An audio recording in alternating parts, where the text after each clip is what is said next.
I would like to know if the science who pretend to change metal to gold, alchemy, is it a science who is sent by God?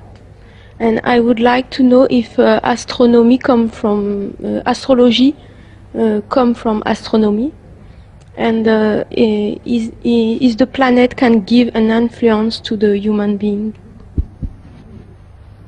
That's right. Arabic. Okay. It's the astrology. Yeah. The one you're describing now, Yes.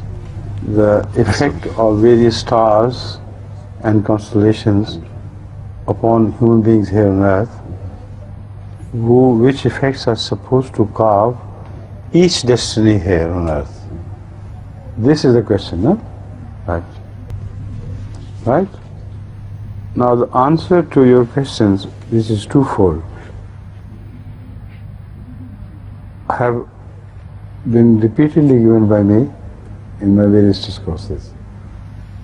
But for the benefit of our listeners, now I have to repeat them, not entirely, but the crux of my answers are going to be repeated here. Astronomy is a scientific branch of knowledge, and it deals with the facts of creation as scientists discover them. There is absolutely no reflection against astronomy in the Holy Quran. In fact, the Holy Quran repeatedly draws human attention to astronomy and requires them to study more astronomy in greater depth, in greater width, so that they discover the secrets of Allah's creation more and more and bow their head in submission to Him. This is the role of astronomy mentioned in the Quran. Nowhere astrology is mentioned as having any valid independent entity which commands the fate of people. On the other hand, it is strongly condemned. The habit of people is strongly condemned who relate great events of the world to astronomical happenings, which are not astrological happenings, but they drag them out of their mooring from astronomy to astrology. For instance, they see changes in the heavens of great comets, etc., appearing and so on and so forth, without any authentic source of divine revelation. Many people refer to them as commanding the destiny of man below. Now this is mixing up astronomy with astrology. This has no valid basis.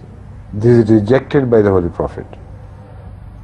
But when Allah so decides that astronomy and astrology should be mixed in a certain sphere under certain context, then it is not like an ignorant human being trying to mix up things.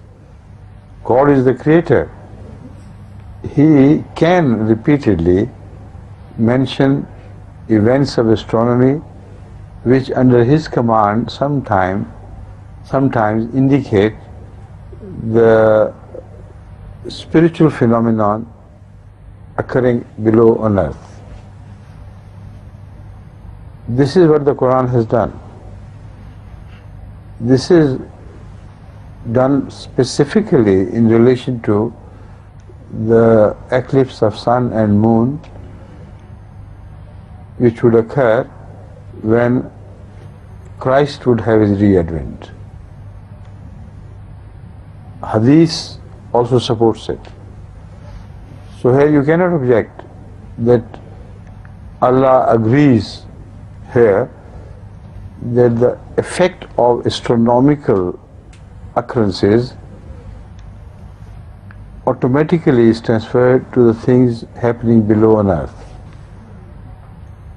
They fail to understand the message of this. The message is that God who has created astronomy, only He could know when certain things would happen in stars and moon and sun.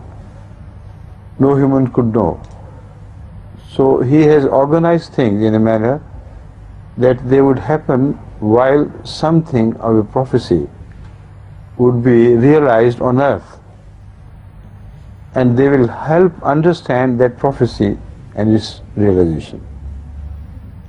Only in this context they are presented by Allah to follow the message, because that message was predicted. It was the prediction which has come true. It is not the direct influence of stars which has created something below. Understand?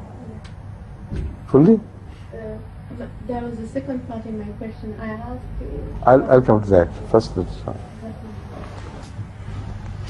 يقول